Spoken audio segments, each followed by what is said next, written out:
किसान साथियों नमस्कार, मैं आपका दोस्त सुभाष खिचड़। जैसा कि काफ़ी समय से हम लगातार पशुओं और खेतीबाड़ी के बारे में वीडियो अपलोड करते आ रहे हैं। पीछे काफ़ी दिन पहले हमने एक गाय की वीडियो अपलोड करी। उस लड़के ने काफ़ी समय से काम किया, एक एक चीज़ डालता गया, लेकिन क्या हुआ कि जैसे ही ब्यात का समय आता है रेट नहीं मिल पाता है जो वो चाहता था। और 20 दिन बाद वही गाय का जो रेट है 6,10,000 रुपये का जो है रेट उसका निकाला।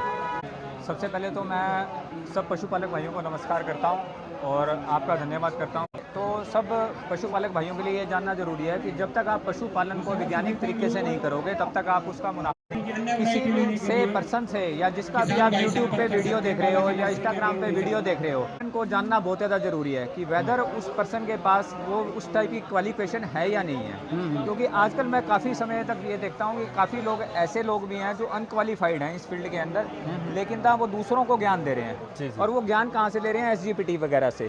उन्होंने कोई डिग्री नहीं है, उनके पास कोई डिप्लोमा नहीं है। तो कभी भी आप जिससे ज्ञान लेने जा रहे हो ना, तो उसकी डिग्री डिप्लोमा को एक बार चेक कीजिए कि वेदर वो VS है, वेटनरी सर्जन है, PhD डॉक्टर है, क्या है। दूसरा जो उनसे आप कह रहे हैं कि ना डेयरी फार्मर ने ना किसी से भैंस लेके आया और ना उसको वो उतना मुनाफा नहीं कमा पाया।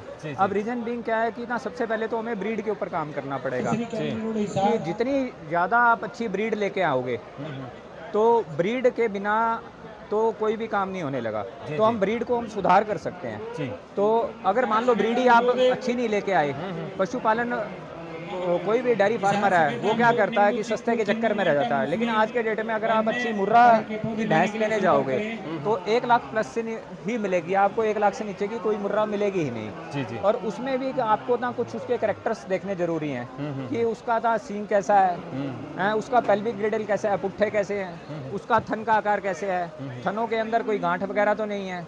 और कहीं भी आप ना कोई भी पशुपालक भाई जब भी किसी ब्रीडर से या कहीं से भी ना पशु लेने जाता है तो उसको कहना है हमेशा ना 2 टाइम की मिल्किंग हमेशा चेक करके लेना चाहिए कि अपने हाथ से मिल्क निकाल के देखो। कि अगर वो अपने हाथ से मिल्क नहीं निकाल के देखेगा तो आपको पता ही नहीं चलेगा। नहीं तो आप दूसरे के कहने पे मत जाओ। आप 1 लाख की या 1.5 लाख की या 2 लाख की कोई भी चीज़ लेने जा रहे हो तो एक तरह से मानो कि आप गोल्ड खरीदने जा रहे हो, तो आप सामने वाला आपको कह रहा है कि मेरा 24 कैरेट का माल है, तो आप उसको चेक तो करो ना। गवर्नमेंट ने एक फैसिलिटी दे दी, एक हॉलमार्क की सुविधा दे दी। अगर आपके पास ना आप नहीं समझ पा रहे तो किसी भी ना आप डॉक्टर को या किसी भी विशेषज्ञ को अपने साथ ले जाओ कि वो उसके कैरेक्टर चेक करके आपको बता दे कि वेदर ये 1.5 लाख का है या 2 लाख का है या 1 लाख का है या 60,000 का है, तो उसमें पशुपालक का नुकसान नहीं होगा। तो जब भी आपने ब्रीड लेनी है, ब्रीड अच्छी लेनी है और डॉक्टर की सलाह से लेनी है। ठीक है। और उसके बाद ना जैसे आप ना कोई भी काफ को तैयार करना है, कटड़ा या कटड़ी, स्टार्टिंग से आपने कटड़ी तैयार करना है, तो मैं उसके लिए आपको क्या करना है कि जो सा माँ का जो सा दूध होता है जिसको हम बोलते हैं कोलोस्ट्रम या खीस बोलते हैं, वो अमृत है पशु के लिए। तो पहले 5 से 6 दिन तक आपने जो न्यू बॉर्न काफ है, कटड़ा या कटड़ी है, तो उसको खीस जरूर पिलाना है। और 5 दिन के बाद आपने क्या करना है कि उसको ना पेट के कीड़ों की डिवॉर्मिंग जरूर करानी है। तो उसको कोई भी ना लिक्विड डिवॉर्मर दे दीजिए, या ये हमारी कंपनी का जिस तरह सी फ्लूक DS इसका बोलस फॉर्म में भी आता है और इसी का हमारा लिक्विड फॉर्म के अंदर भी आता है। ठीक है, सी फ्लूक DS के नाम से ये लिक्विड फॉर्म में भी आता है। तो आप काफ की डिवॉर्मिंग इसके लिक्विड सी फ्लूक DS लिक्विड से आप करवा सकते हैं।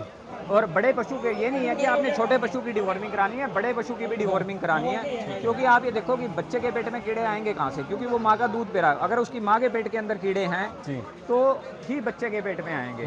तो माँ की भी डिवॉर्मिंग करानी है और उसके बच्चे की भी करानी है, दोनों की डिवॉर्मिंग करानी जरूरी है। ठीक है। इसके बाद हाँ, उसके बाद आपने क्या करना है कि जितनी जल्दी आप ना छोटे बच्चे को खाना सिखाएंगे उतना हमेशा फायदे मिलेंगे। तो आप कोई भी काफ स्टार्टर स्टार्ट कर सकते हैं। काफ स्टार्टर्स का मतलब है कि कोई भी आप फीड जिसमें मक्का जो ले लीजिए आप, और आप गवार ले लीजिए, हरा उसको खाना सिखाइए, गेहूं की चोकर है, ये सारी चीज़ें, भूसा वगैरह, जितनी जल्दी पशु को खाना, छोटे पशु को खाना सिखाएंगे। डॉक्टर साहब मैं बीच में बोलना चाहूँगा हाँ जी, कि क्या होता है कि छोटा जो काफ होता है वो ये चीज़ें नहीं खा पाता है, लेकिन उसका कोई समाधान ऐसा होना चाहिए, ऐसी कोई दवाई बताओ कि उसको डायरेक्ट पिला दी जाए, वो उसकी पूर्ति कर दे।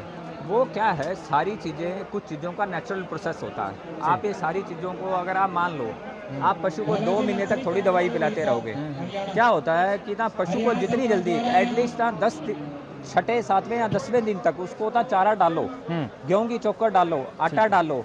जितनी जल्दी वो खाएगा, नेचुरल प्रोसेस पे आएगा, उतना फायदे में रहेगा।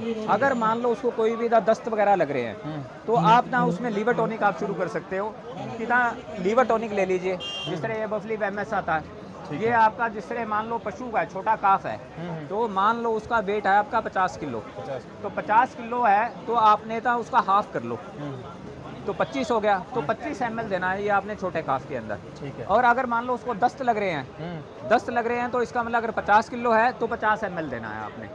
तो दोनों कंडीशंस में डोज अलग अलग होगी। ठीक है। तो नॉर्मल में आपने ये 25, लीवर टॉनिक हाँ का ये लीवर टॉनिक है, ये क्या करेगा, उसके डाइजेस्टिव सिस्टम को, पाचन तंत्र को ठीक करेगा। ठीक है। मेन आप ये देखो कि पशु का पाचन तंत्र कौन सा है, जिस तरह हमारे घर की किचन होती है वो वैसे है। अगर वो ठीक नहीं है तो बॉडी के बाकी 10 सिस्टम और काम सही ढंग से नहीं करेंगे। पशु के पेट के 4 भाग होते हैं, ल्यूमन हो गया, रेटिकुलम हो गया, मोसम हो गया, बोसम हो गया।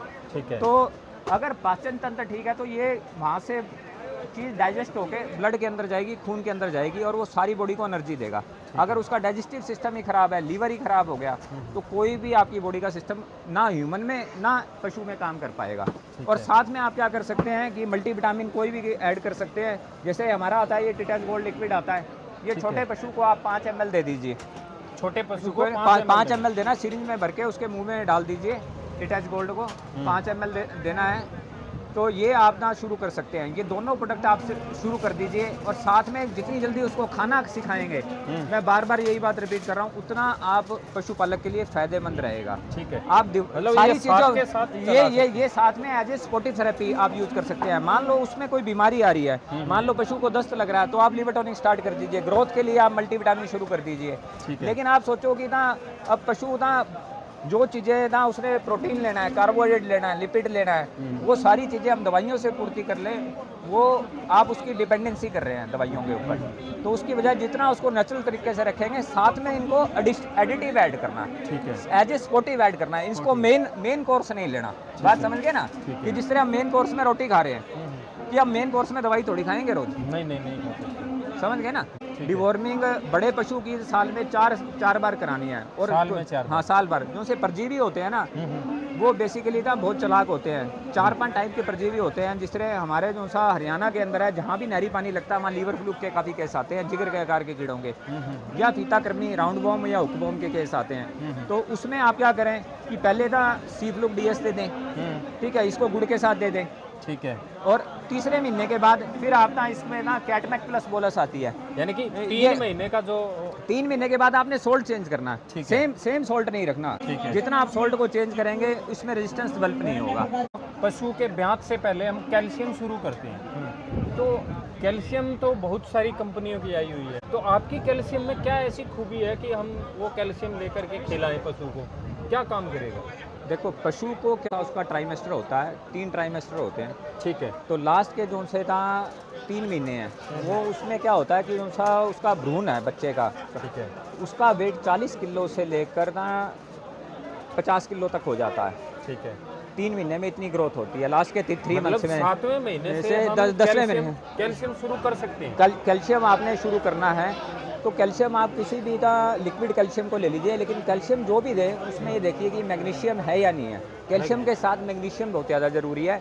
अगर मैग्नीशियम अगर साथ में होगा तो एक तो उसका अब्जॉर्प्शन फास्ट होगा, दूसरा क्या है कि ब्याने के बाद जेर आराम से गिरा देगा।